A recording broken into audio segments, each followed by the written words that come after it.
환상을 보았을 때에 우리가 곧 마게도냐로 떠나기를 힘쓰니 이는 하나님이 저 사람들에게 복음을 전하라고 우리를 부르신 줄로 인정함이로라. 아멘. 지난주에 이어서 우리 저 사람들에게 복음을 전하라고 두 번째 시간으로 함께 은혜를 나누며 10월 한 달을 지나고자 합니다. 여러분, 오늘 본문에서 환상은 분명히 바울 혼자서 보았습니다. 그러니 이 환상에 대한 깨달음은 바울이 가장 컸을 거예요.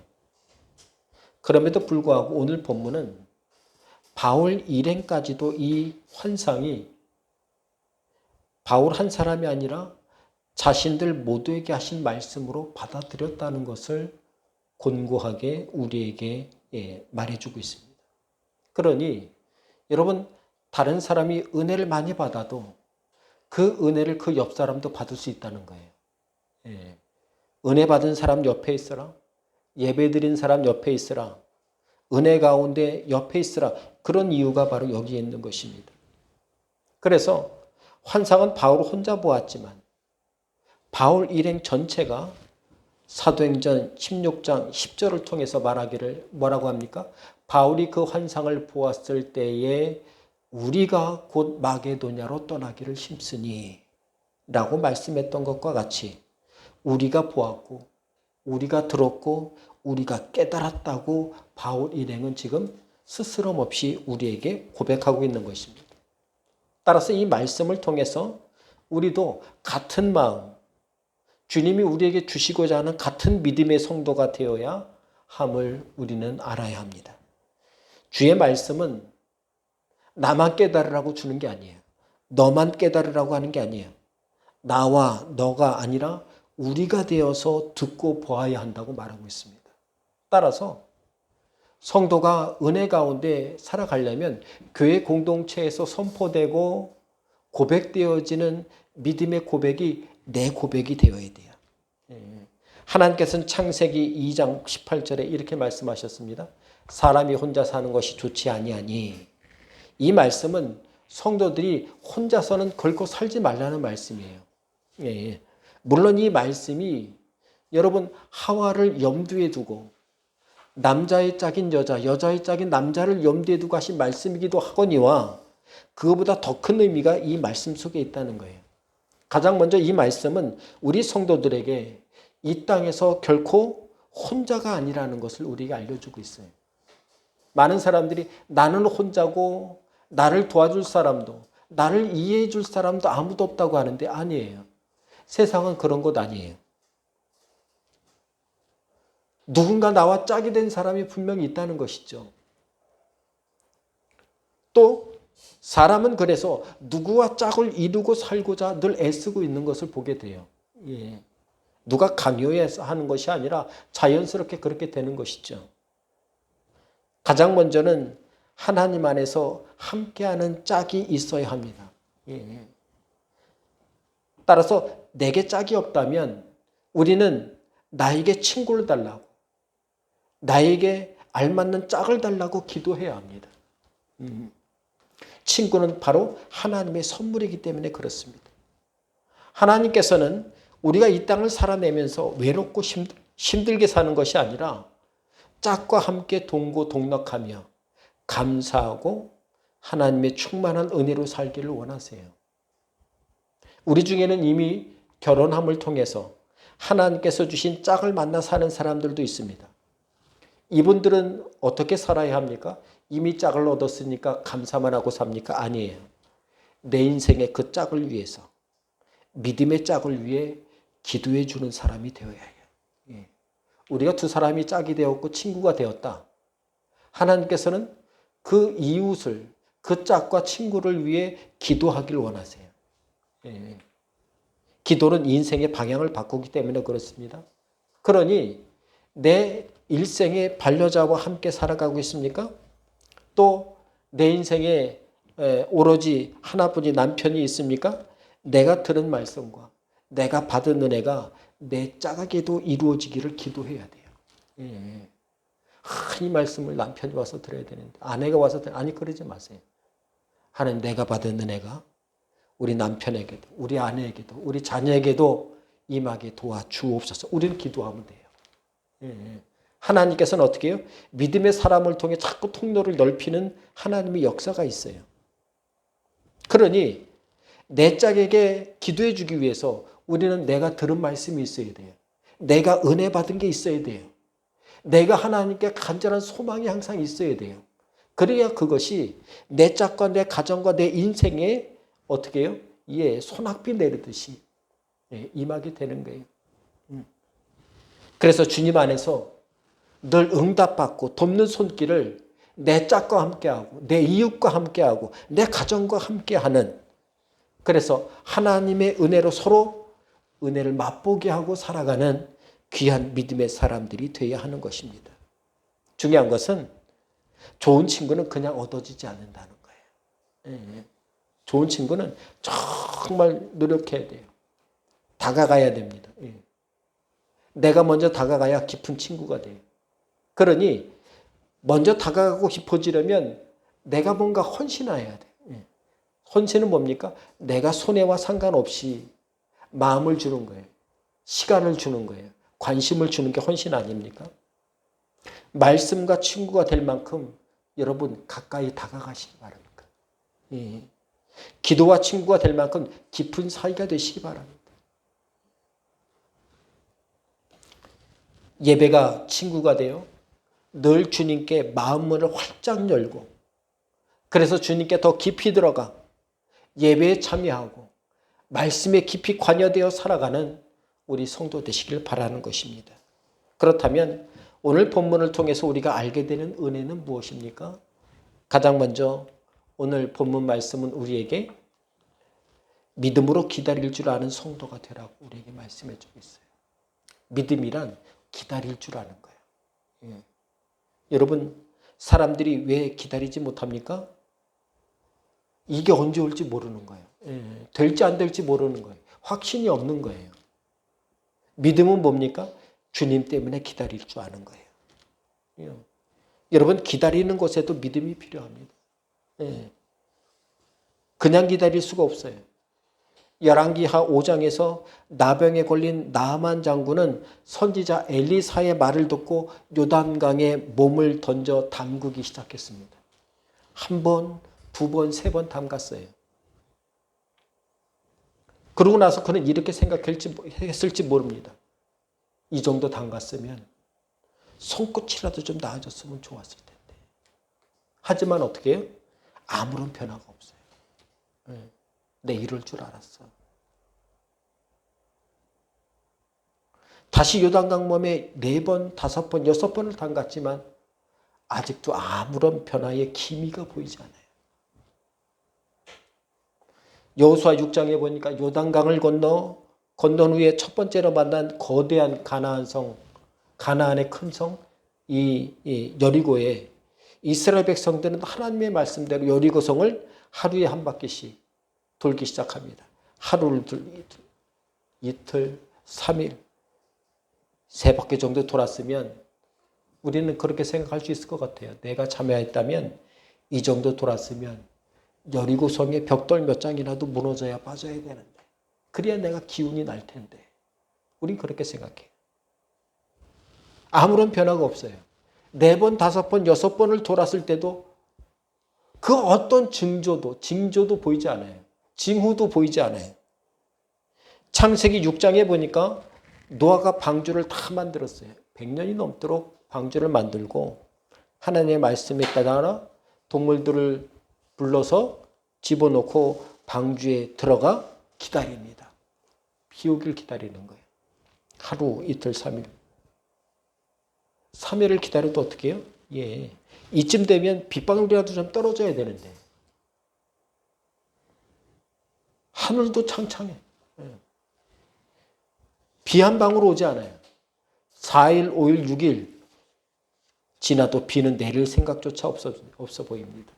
여러분, 이러한 경우와 같이 우리도 어떻게 해요? 이 정도 했으면, 내가 어느 정도 했으면 응답이 되어야 된다고 사람들은 착각합니다. 그거는 나의 때잖아요. 그죠? 하나님의 때가 아닌 거예요. 그런데 하나님께서는 뭐라고 합니까? 하나님께서는 하나님의 때를 믿음으로 기다리라고 우리에게 말씀해 주고 계세요. 오늘 본문에 나오는 사도 바울과 그 일행들도 얼마나 기다렸습니까? 방문하는 도시마다 실패하고 또 실패하는 거예요. 첫 번째 도시, 두 번째 도시 그럴 수 있어요. 늘 성공할 수 없으니까. 세 번째 도시, 네 번째 도시를 방문했음에도 바울은 어떻게 해요? 하루도 못 있었어요. 거기에. 실망이 이만저만이 아니에요. 그래도 좀 들어가는 틈이라도 좀 있어야 될 텐데 그런 게 전혀 없어요. 근데 이것을 통해 주님께서는 바울 일행과 앞선 세 사람의 경우와 같이 성도는 기다릴 줄 아는 믿음이 있어야 된다고 우리에게 알려주고 계십니다. 그리고 어떤 사람이 기다릴 수 있습니까? 주님을 바라보고 사는 사람만이 기다릴 수 있어요. 이게 진리예요. 그냥 기다릴 수 있는 건 없어요. 예. 내가 몸이 달아서 기다리잖아요. 몸살 나는 거예요. 예. 신경 쓰이는 거예요. 잠이 안 오는 거예요. 마음이 괴롭고 목소리가 커지고 짜증이 나고 삶의 모든 것들이 부정적으로 보이게 되는 거예요. 우리는 그래서 주님을 바라보고 살아야 돼요. 그래야 믿음으로 기다릴 수 있어요. 또 기도와 말씀이 있는 사람만이 주님이 주시는 은혜를 받고 사는 사람으로 기다릴 수 있습니다. 우리는 그래야 믿음으로 기다릴 수 있게 되는 것입니다. 열왕기하 5장 14절에 앞서 말씀드린 나아만이 그 결론인 부분이 나옵니다. 그렇게 믿음으로 기다릴 줄 알았던 믿음의 나아만 장군이 어떻게 됐습니까? 나아만이 이에 내려가서 하나님의 사람의 말대로 요단강에 7번 몸을 잠그니 그의 살이 어린아이의 살같이 회복되어 깨끗하게 되었더라. 7번을 잠갔다는 얘기는 뭡니까? 6번까지 참았다는 거예요. 아무 기미가 없었는데도 불구하고 6번을 참았어요. 이방인 나아만 장군은 7번까지 기다리는 믿음을 가졌더니 그에게 꼭 필요한 치유와 회복과 은혜를 맛보고 살게 되는 놀라운 역사가 있었어요. 단번에 치료됐다면 그건 주술과 같은 어떤 그 효과로 여겨졌을지 몰라요. 야, 이 사람 용한데, 점 잘 치는데 이렇게 그냥 돌아갔을지 몰라요. 그런데 그가 스스로 하나님의 믿음의 시간을 들여서 7번 잠그도록 그렇게 담고 나왔더니 몸이 다 치료되었을 때 그가 어떻게 고백합니까? 이건 하나님이 치료해 주신 걸 깨달았어요. 내가 매번 이스라엘이 이렇게 올 수 없으니 당신이 밟은 이 땅, 하나님의 땅인 이스라엘 땅 흙을 가져다가 내 집에 뿌려놓고 내가 그 위에서 날마다 기도하겠습니다. 이렇게 나아만이 고백하지 않습니까? 믿음이 들어왔다는 거예요. 믿음으로 기다렸더니 믿음이 들어온 거예요. 여호수아 6장 20절을 보면 믿음으로 하루하루를 기다린 후 7번째 날에 여리고 성을 7번을 돌았던 이스라엘 백성들이 어떻게 하였습니까? 나팔 소리를 들을 때에 크게 소리질러 외치니 성벽이 무너져 내린지라.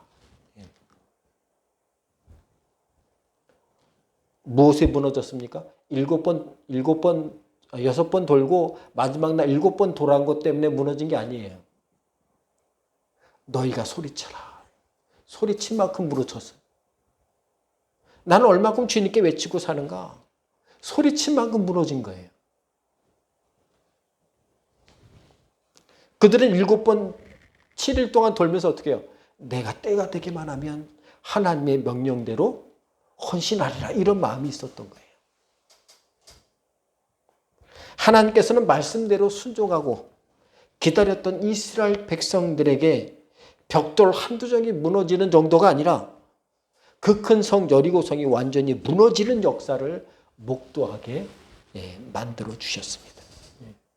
창세기 7장 10절에 보니까 노아가 방주에 들어가 문을 닫고 기다리기 시작합니다. 언제까지 기다려야 할지 몰라요. 하나님이 날짜도 안 가르쳐줬어요. 들어가 기다려라. 그러기만 하셨어요. 그렇게 믿음으로 기다린 지 얼마 된 후에요? 7일 후에 홍수가 땅에 덮입니다. 7일을 기다려야 했어요. 여기서 말하는 7일, 한 주일에 여러분 꽉 찬 거 아닙니까? 성경적으로 이제 그 숫자의 개념이 어떤 의미를 갖느냐에 대한 성경적 학설에 대해서 연구하는 게 수사학이라는 게 있어요. 그래서 7이라는 숫자가 완전한, 3이라는 숫자가 완전한 숫자죠. 내가 얼만큼 주님께 믿음으로 기다릴 수 있는가. 오늘 말씀에서도 4번의 기다림과 참음을 통해 주님이 두시는 환상으로 한마음으로 주의 길을 따라 유럽으로 향했던 바울과 그 일행들의 모습을 우리에게 볼 수 있습니다. 이들이 기다릴 수 있었던 것은 그들이 주님과 함께 살았기 때문에 가능했어요. 만약 여러분 그들이 생각이 다르고 마음이 다르고 믿음이 달랐다면 어떻게 해요? 이건 아니야 저건 아니야 그러면 같을 거예요. 우리나라 사람들이 똑똑한 건 세 개가 다 아는데 단점이 뭐예요? 두 사람이 모이면 다툰다는 거예요. 서로 자기 말이 옳다고.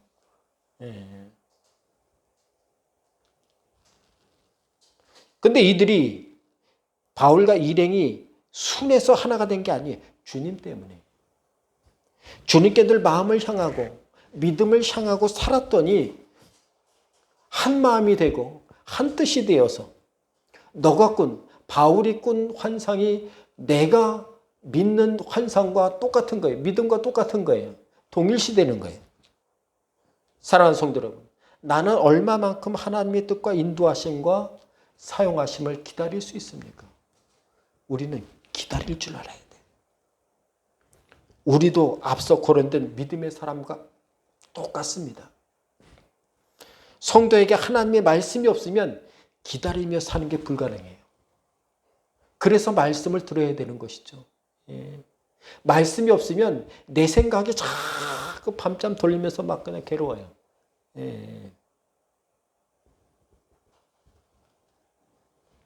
주님의 이름으로 기도하고 살지 않으면 우리는 기도하며 살 수가 없어요.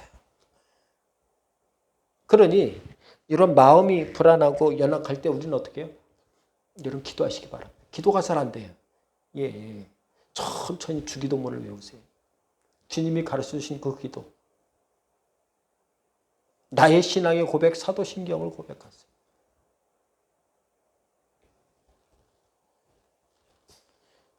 나를 위한 십자가 길을 가셨던 주님의 말씀을 읽어보시기 바랍니다.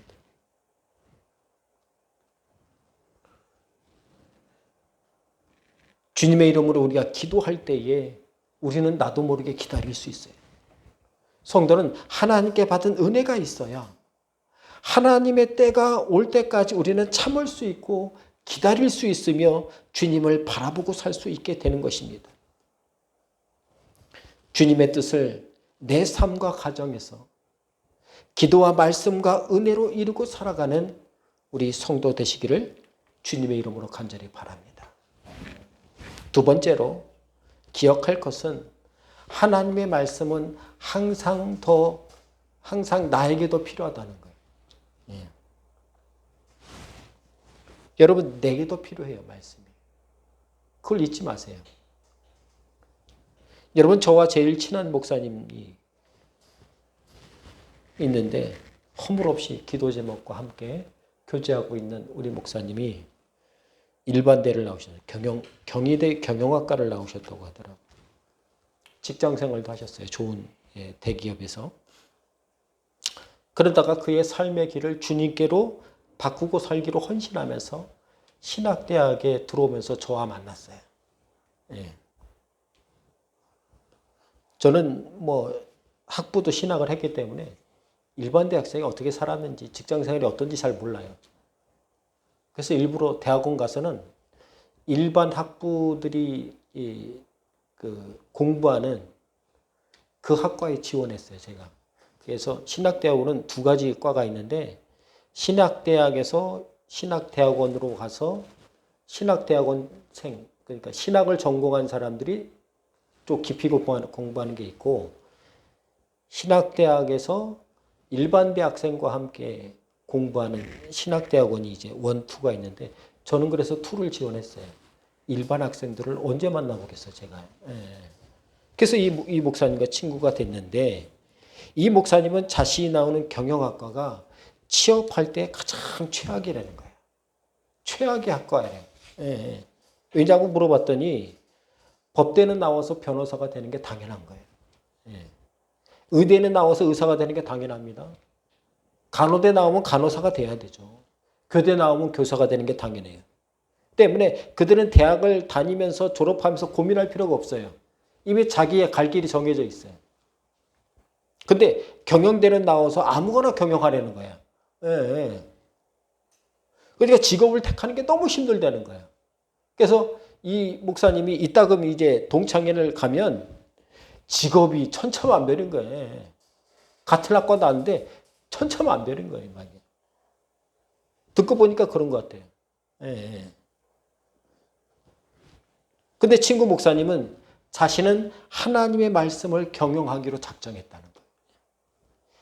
내 인생을 기도로 경영하기로 작정했다는 거예요. 예수의 제자를 만드는데 내 인생을 쓰기로 작정했다는 것이죠. 그랬더니 자기가 진짜 믿음의 경영을 하고 있다는 거죠, 지금. 그래서 감사되는 거예요. 여러분, 우리 모든 성도들도 어느 공부를 했든지 하나님께 일용할 양식을 받아 사는 전문가가 되어야 돼요. 엉뚱한 데서 여러분 빌어 받아 살지 마세요. 빌어먹고 살지 마세요. 우리는 하나님께 일용할 양식을 받아 사는 전문가가 돼야 돼요. 그러니 부족할 때마다 하나님께 기도할 줄 알아야 돼요. 믿음만 가지면, 은혜만 받으면 여러분 누구나 일용할 양식을 다 받아 사는 사람이 됩니까? 그게 아니에요. 아무리 좋은 대학을 나와도 내 삶을 내가 경영하고 살면 엉뚱한 세상 양식으로 먹고 살게 돼 있는 거예요. 엉뚱한 데 자꾸 마음이 가요. 생각이 가요. 손길이 가요. 발길이 가요. 성도 여러분, 하나님의 일용할 양식은 배워서 받는 게 아니에요. 우연히 받아 사는 게 아니에요. 하나님께 맡긴 만큼만, 하나님과 동행하고 사는 만큼만 우리는 하늘의 일용할 양식을 채우고 받아 살 수 있는 것입니다. 그러니 우리는 어떻게 해요? 돈에 종속되지 말아야 돼요. 예. 돈의 경영 받고 살지 말아야 돼요. 이 사람 저 사람에게 종속되어 살지 마세요. 예. 걱정이나 근심에 종속되어 살지도 마세요. 우리 성도들은 하나님의 인도하심과 하나님의 말씀과 하나님의 은혜에 깊이 들어가 그것에 물들고 뿌리 내려서 살아가는 사람들이 되어야 합니다. 그러니 예배 때마다 듣고 살고 보고 사는 이 말씀이 다른 사람이 들었으면 좋겠다 이런 생각하지 마세요. 그런 생각이 들거든 그 말씀은 어떻게 해요? 꼭 내 말씀이 돼야 돼요. 남에게도 좋은 말씀, 내게는 나쁩니까? 아니에요. 내게도 좋은 말씀인 거예요. 예. 내가 기도하다가 저 사람에게 꼭 필요하다고 여러분 저 사람을 위해서만 기도하고 살지 마세요. 그 기도가 내게도 필요해요. 내게도 필요해요. 이 은혜를 다른 사람이 받았으면 하는 생각하지 마세요. 오늘 듣고 보고 새기는 이 말씀, 이 기도, 이 은혜는 누구보다도 나에게도 필요하다는 것을 알아야 합니다. 예. 오늘 본문 16장 10절은 이렇게 말하죠. 하나님이 저 사람들에게 복음을 전하라고. 여기서 말하는 저 사람들에게 이 말씀은 나를 뺀 저 사람이 그런 뜻이 아니에요. 여기서 말하는 이 말씀, 이 저 사람이라는 저 사람들 속에는 나 자신을 포함하여 사람들에게 복음을 전하고 은혜를 전하고 기도를 전하고 말씀을 전하라고 하시는 말씀이에요. 그러니 이 사도 바울과 바울 일행이 왜 전도 여행을 하면 할수록 믿음이 커질 수 있었을까? 이 사람에게도 필요한 말씀이 어떻게 해요? 내게도 필요한 걸 깨달아지는 거예요. 저 사람을 위해서 기도하다 보니까 이 기도가 나에게도 필요한 줄 아는 거예요. 저 사람이 받은 은혜가 어떻게 해요? 나에게도 필요한 은혜라는 것을 날마다 깨닫고 살다 보니까 바울과 바울 일행의 믿음이 어떻게 해요? 바울은 여러분 기도하다가 그가 그 천국의 3층천까지 올라가는 깊은 기도를 할 수 있었다고 하지 않습니까? 그리고 더 이상은 얘기하지 않아요. 그게 혹 자기의 자랑이 될까 봐 얘기하지 않습니다. 예배를 드리러 왔는데 나는 듣지 못하고 남이 들으면 좋았을 것만 보고 간다면, 듣고 간다면 아무 소용이 없어요. 기도하러 왔는데 남의 기도만 잔뜩 하고 나를 위한 기도는 하나도 하지 않고 간다면 어떻게 되겠습니까? 문제가 되는 거죠. 말씀 들으러 왔는데 듣는 말씀마다 내가 들을 것은 없고 앞집의 아무개, 뒷집의 아무개가 들어야 할 말씀으로 치부하고 간다면 우리는 믿음대로 살 수가 없어요. 성도는 남에게 준 하나님의 말씀도 내 말씀으로 들을 줄 알아야 돼요. 야, 저 사람이 저 말씀으로 응답받았대. 근데 그 말씀 가만히 보니까 야, 저 말씀은 내 말씀이에요. 저 말씀은 내가 들어야 될 말씀이에요. 그런 깨달음과 은혜가 있어야 돼요. 그래야 하나님의 말씀대로 살 수 있는 거예요. 은혜 받아 살 일이 자꾸 보이고 자꾸 그것을 하고 있는 내 자신을 발견하게 되는 거예요. 하나님의 말씀은 들은 사람이 그 말씀을 내 것으로 받아들일 때 그때서야 비로소 내 믿음이 되고 내 은혜가 되는 거예요. 그래야 내 삶에 그것이 들어오게 되는 것입니다. 그러니 성도는 자꾸 하나님의 말씀을, 남의 말씀도 내 것으로 들어야 돼요. 내 믿음으로 들어야 돼요. 성경에 말하는 이 말씀이 사도 바울에게만 말하는 게 아니잖아요. 그죠? 우리에게 말씀하시는 거예요. 나에게 말씀하시는 거예요. 그래야 내가 들은 말씀이 내 삶의 기준이 됩니다. 여러분, 기준이 있을 때 방황하지 않아요. 타락하지 않아요. 내 말씀에 내 믿음의 기준이 없다 보니까 이거 해도 되나? 저렇게 해도 되나? 자꾸 이렇게 기준이 왔다 갔다 하는 거예요. 말씀이 기준이 돼야 돼요. 그러면 하나님의 말씀이 내 삶을 변화시킵니다. 그래야 내 인생에 변화가 일어나는 거예요. 그래야 고집스러운 내 생각을 바꾸어서 믿음으로 살게 되는 역사가 일어나게 되는 거예요. 따라서 우리는 예배를 드리고 하나님의 말씀을 듣고 교회 문을 나설 때에 혼자 집에 가서는 절대 안 돼요. 아, 예배 잘 들었다. 그러고 가서는 안 돼요. 내가 듣고도 내가 은혜 받은 하나님의 말씀도 함께 교회 문지방을 지나 집으로 가지고 가야 돼요. 집에 가져갔는데 생각이 별로 없어요. 그땐 대충 가장 먼저 제가 권하는 게 말씀을 들을 때에 한 줄에서 10줄 사이, 길게 적지도 마세요. 한 줄에서 10줄 사이로 요약을 하라는 거죠. 그래서 집에 가서 문제 생기면 그거 보면 되는 거예요. 이것도 아쉬운데? 그러면 어떻게 해요? 유튜브 보면 되시잖아요.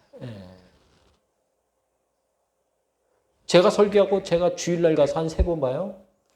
월요일 한 3번 보고, 화요일 한 2번 보고, 그리고 그 이후부터 이제 새로운 말씀 준비하니까 한 번씩 보다. 저 혼자만 한 10번 보는 것 같아요. 유튜브 정책이 50명이 돼야 이게 동시 스트리밍이 된다는 거예요. 우리가 10몇 명뿐이 안 돼갖고 안 되잖아요.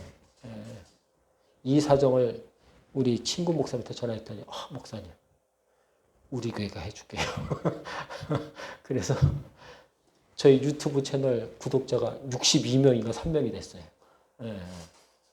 우리 자유롭게 하고 있어요. 근데 그분들이 와서 이따가부터 설교도 봐.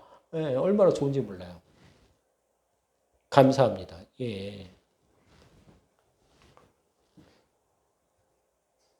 기도의 갈급함도 여러분 같이 가정에 가지고 돌아가서 살아야 그곳에 기도도 세워지고 은혜도 거둘 수 있는 거 아니에요? 그러니까 기도를 교회 와서만 늘 한다고 생각하니까 어려운 거예요. 받은 은혜와 말씀을 직장과 사업장에까지 가지고 들어가야 그곳에 말씀이 이루어지고 은혜가 흘려보내지게 되는 것이죠. 하나님의 말씀이 학교에 흘러 들어가도록 함께 다니시길 바랍니다. 하나님의 말씀을 일상 속으로 가지고 들어가서 하나님의 말씀과 은혜를 내 삶에 어떻게 해요? 잔뜩 묻히고 살아야 돼요. 예. 그래 어디 가서는 냄새가 나는 거예요. 향기가 나는 거예요. 우리가 잘 아는 종교개혁자 마틴 루터가 있습니다. 그 사람은 독일의 성서학자고 언어학자고 종교개혁자입니다. 1483년에 태어나서 1546년까지 살았습니다.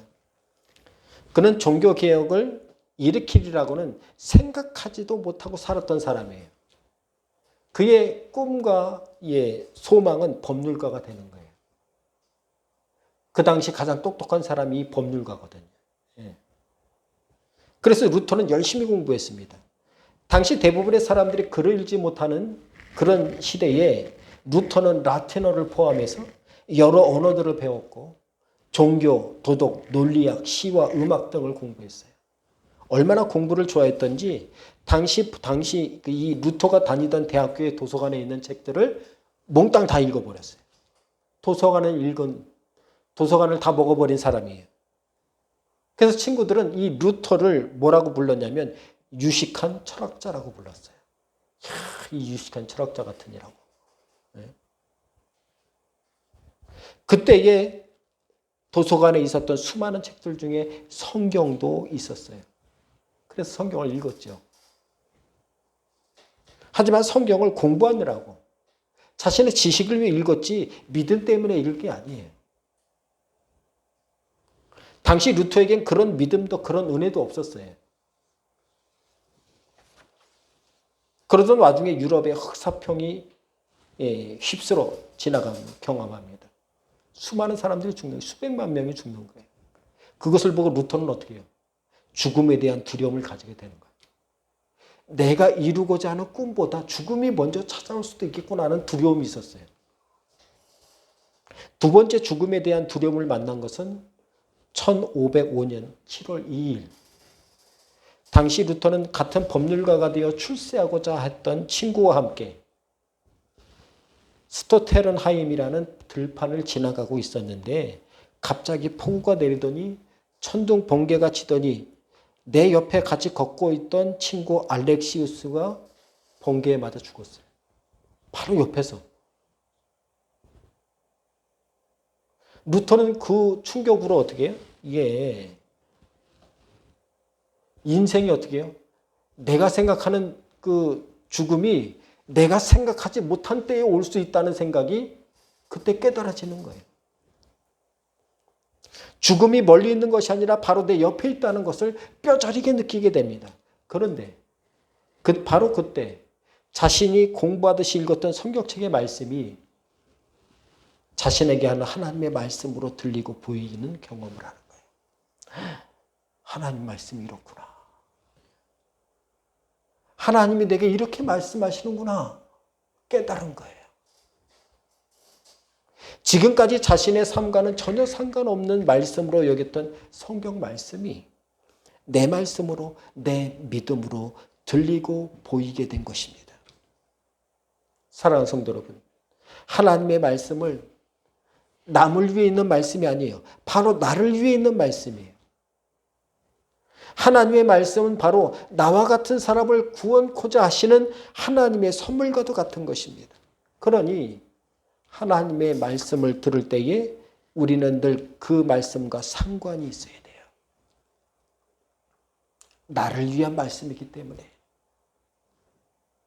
내 가정과 인생과 삶의 곳곳에서 하나님의 말씀이 내 말씀이 되고 내가 받을 은혜가 되어 살아가는 선한교회 모든 성도 되시기를 간절히 바랍니다.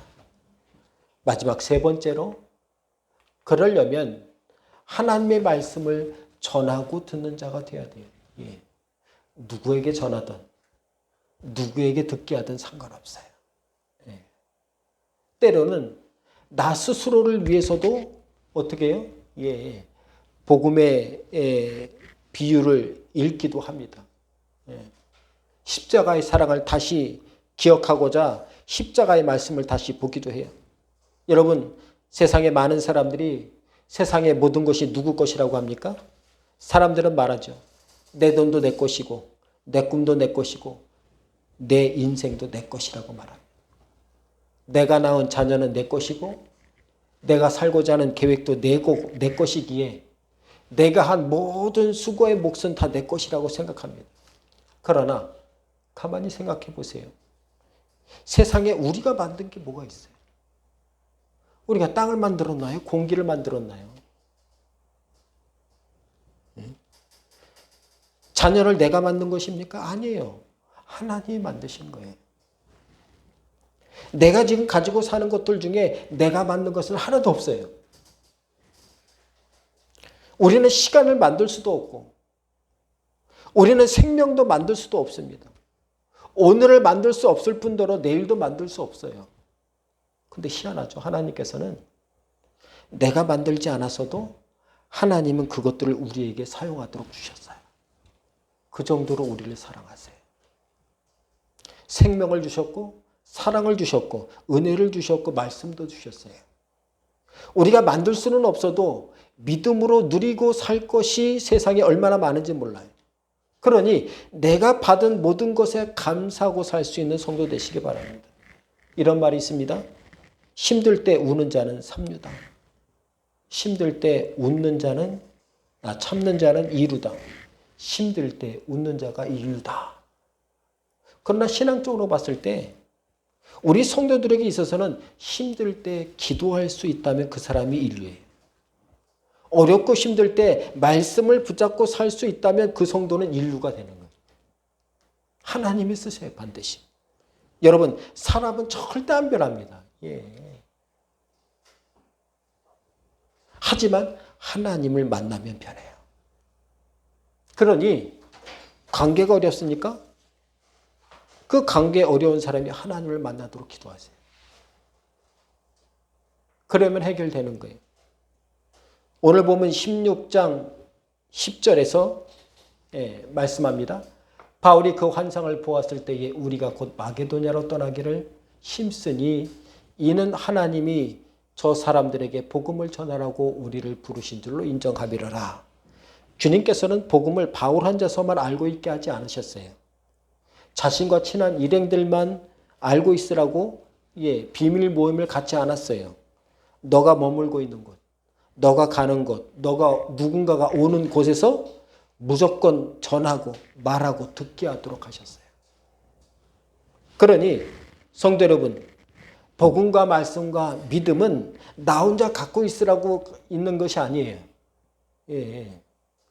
비밀스러운 시크릿한 것이 아니에요. 내가 가진 보물은 나눠줄수록 커지는 거예요. 말할수록 커지는 거예요. 기도할수록 커지는 거예요. 믿음으로 붙잡을수록 커지는 거예요. 그러니 우리는 어떻게 해요? 자꾸 믿음을 써야 돼요. 말씀을 써야 돼요. 기도를 써야 돼요. 은혜 받은 걸 나눠야 돼요. 그러면 그게 능력이 되는 거예요. 왜 능력이 됩니까? 복음에는 하나님의 능력이 있어요. 복음에는 하나님의 능력이 있어요. 하나님 주신 은혜의 능력이 있어요. 때문에 바울과 그 일행들은 어딜 가든지 주의 복음을 자신에게 뿐만 아니라 남에게도 늘 전하고 살았어요. 그랬더니 어떻게 해요? 그들의 믿음이 자랐어요. 그 어린 제자, 10대의 그 제자로 불렸던 사도 바울의 첫 번째 제자 이 디모데가 어떻게 해요? 그렇게 믿음이 자라가지고 결국 어떻게 해요? 감독이 됐잖아요. 감독이 됐잖아요. 어느 한 지역의 감독이 되는 거예요. 여러 교회, 여러 지방의 감독이 됐어요. 그리고 그렇게 복음과 은혜를 전하고 말하고 듣고 살았더니 어떤 일이 되었습니까? 그것이 남에게만 유익이 되는 것이 아니라 그게 부메랑이 되어서 내게 더 큰 은혜가 되어 돌아온다는 것을 간증하게 되는 것을 보게 되는 거예요. 하나님의 말씀엔 복음의 능력이 있어요. 하나님께 향한 기도는 은혜가 있어요. 10월 한 달을 보내면서 겉으로나 마음으로나 믿음의 말과 기도의 말, 은혜의 말을 쏘아내고 사시길 바랍니다. 그래서 주의 돌보시고 인도하시고 날마다 사랑을 부어주시는 날마다 큰 은혜를 주님의 이름으로 날마다 구하고 받는 역사가 우리 성도들 가정마다 다 있기를 주님의 이름으로 간절히 바랍니다. 기도하겠습니다. 하나님 감사합니다. 우리의 삶에 시간을 멈추고 일상의 시간을 멈추고 믿음의 시간을 이 시간 주 앞에 드립니다. 작은 시간 적은 시간 드렸으나 온 마음을 다해 주 앞에 드렸습니다. 믿음의 기다림이 우리 안에 넘쳐나게 하시고 주님을 향한 아버지 믿음의 간절함이 날마다 주님께 의탁되고 의지되는 데 부족함이 없도록 도와주셔서 아버지 나만 알고 있는 것이 아니라 남에게도 전하게 하시고 모든 말씀이 남에게 들려줘야 될 말씀이 아니라 내게도 들려줘야 할 말씀을 날마다 깨달아 살게 도와주옵소서. 날마다 내 삶 속에 부르짖고 부르짖었더니 그것이 내 능력이 되고 은혜가 되는 귀한 역사가 임하게 도와주옵소서. 예수님의 이름으로 기도하옵나이다. 아멘.